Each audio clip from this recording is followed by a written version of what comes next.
বহু বছর ধরে যে অর্থনীতির ভিত দাঁড়িয়েছিল তেলের ওপর, সেই কাঠামোয় লাগছে পরিবর্তনের ছোঁয়া। অর্থনীতিতে বৈচিত্র্য আনতে এবার নতুন খনিজ সম্পদ নিয়ে স্বপ্ন বুনছে সৌদি আরব। খবর সিএনএনের।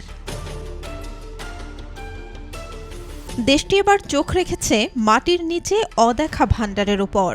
দাবি, তাদের ভূগর্ভে মজুদ রয়েছে প্রায় $2.5 ট্রিলিয়ন সমমূল্যের বিপুল খনিজ সম্পদ। এর মধ্যে স্বর্ণ, দস্তা, তামা এবং লিথিয়ামের পাশাপাশি রয়েছে অত্যন্ত মূল্যবান রেয়ার আর্থ বা বিরল মৃত্তিকা খনিজ। যে খনিজ ছাড়া স্মার্টফোন থেকে শুরু করে বৈদ্যুতিক গাড়ি, উইন্ড টারবাইন, স্যাটেলাইট, ক্ষেপণাস্ত্র, আর্টিফিশিয়াল ইন্টেলিজেন্স কিছুই চলে না, সেই খনিজই এখন সৌদি আরবের নতুন বাজি। তেলের যুগের পর যেন খনিজের যুগের জন্য প্রস্তুত হচ্ছে মরুর দেশটি। রিয়াদে অনুষ্ঠিত ফিউচার মিনারেলস ফোরামে বিশেষজ্ঞরা জানান, কয়েক দশক ধরে পরিকল্পিত ও ধারাবাহিক বিনিয়োগের ফলে খনিজ খাতে বর্তমানে যুক্তরাষ্ট্রের তুলনায় অনেক এগিয়ে চীন, বিশেষ করে রেয়ার আর্থ সহ কৌশলগত খনিজের ক্ষেত্রে।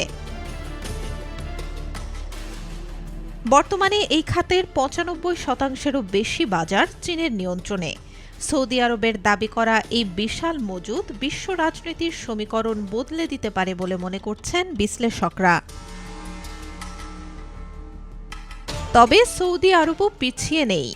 গত কয়েক বছরে দেশটি খনিজ অনুসন্ধান খাতে বাজেট বাড়িয়েছে ৫৯৫%। ভিশন ২০৩০ পরিকল্পনায় বিশেষ গুরুত্ব দেয়া হচ্ছে এই খনিজ শিল্পকে। রাষ্ট্রীয় খনি কোম্পানি মাআদেন আগামী ১ দশকে খনি ও ধাতু শিল্পে $১১০ বিলিয়ন বিনিয়োগ করার ঘোষণা দিয়েছে। তবে বিশ্লেষকদের মতে, খনি থেকে সম্পদ আহরণ ও তা প্রক্রিয়াকরণ দীর্ঘমেয়াদী ও জটিল প্রক্রিয়া, যার সুফল পেতে কয়েক দশক পর্যন্ত লেগে যেতে পারে। এদিকে সৌদি আরবের এই খনিজ সম্পদ নজর কেড়েছে যুক্তরাষ্ট্রের। মার্কিন প্রেসিডেন্ট ডোনাল্ড ট্রাম্প যখন গ্রিনল্যান্ডের দখল নেয়ার পরিকল্পনায় ব্যস্ত, তখন সৌদির সঙ্গেও কৌশলগত অংশীদারিত্ব বাড়াচ্ছে ওয়াশিংটন। এমনকি মার্কিন কোম্পানি এমপি ম্যাটেরিয়ালস সৌদি আরবে একটি নতুন শোধনাগার বা রিফাইনারি তৈরির জন্য মাআদেনের সঙ্গে চুক্তিও করেছে। এছাড়াও মধ্যপ্রাচ্যের রাজনৈতিক অস্থিরতা এবং পরিবেশগত উদ্বেগের মতো কিছু চ্যালেঞ্জ রয়েছে সৌদির সামনে। এখন প্রশ্ন একটাই, ভূগর্ভের এই বিশাল ধনভাণ্ডার কি সৌদি আরবকে বৈশ্বিক অর্থনীতির নতুন খেলোয়াড়ে পরিণত করবে?